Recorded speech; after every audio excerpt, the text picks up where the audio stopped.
can you guys discuss, what you recognize as best practices, especially because we're getting ahead of budget season. It hasn't officially begun, which I know you're very excited for, but so people can prepare in advance, as I'm sure we want our clients to. Yeah, sure. I think prepping up, making sure that, back to Avi's point about planning for capital projects, use the resources you have. We have an in-house architect that can help plan for these things, how long things might last. Really going to the resources you have at your disposal to pre-plan this stuff is really key. I would try and get your team together and get a timeline for your budget. You want to make sure you sort of, I like to back into, well, when do we need to notify owners if there's going to be a change in something? I use the calendar year as an example. If you need to notify your owners in the beginning of December, that means you need to vote on something at the very latest your November meeting. So that means you should have a draft in your hand by the end of October so that you can push forward with that. So backing into the timeline and making sure you have your team ready to go with those documents is important. I think being realistic with the timeline and making sure you ask your team. Financial analyst, you can get you can always have your CPAs review.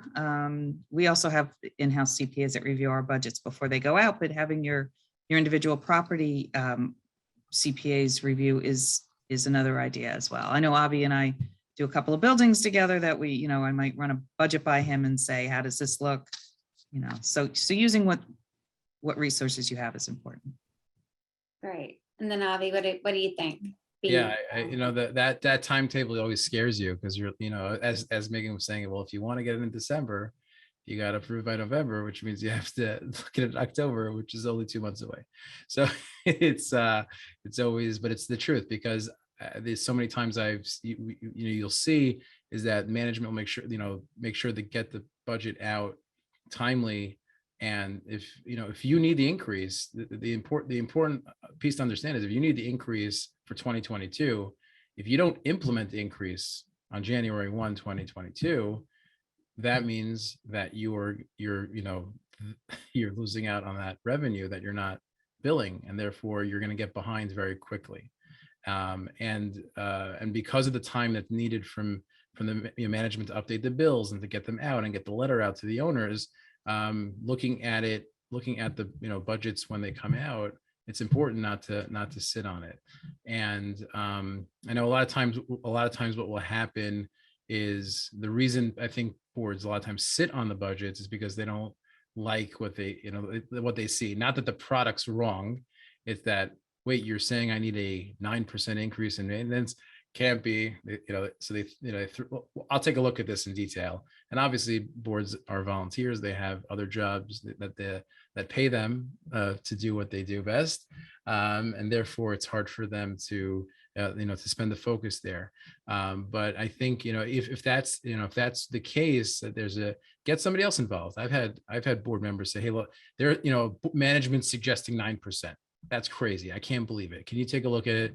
I don't have the time.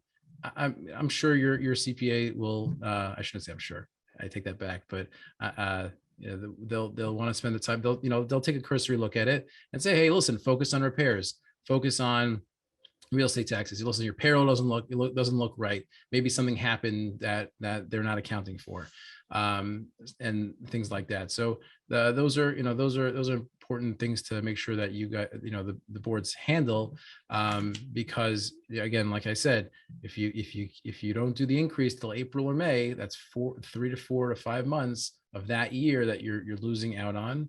And then to go and retro that back to January puts a burden on the owners, that you're going and saying, we're doing a 5% increase effective January in April. It's not, sometimes not fair to them to do that.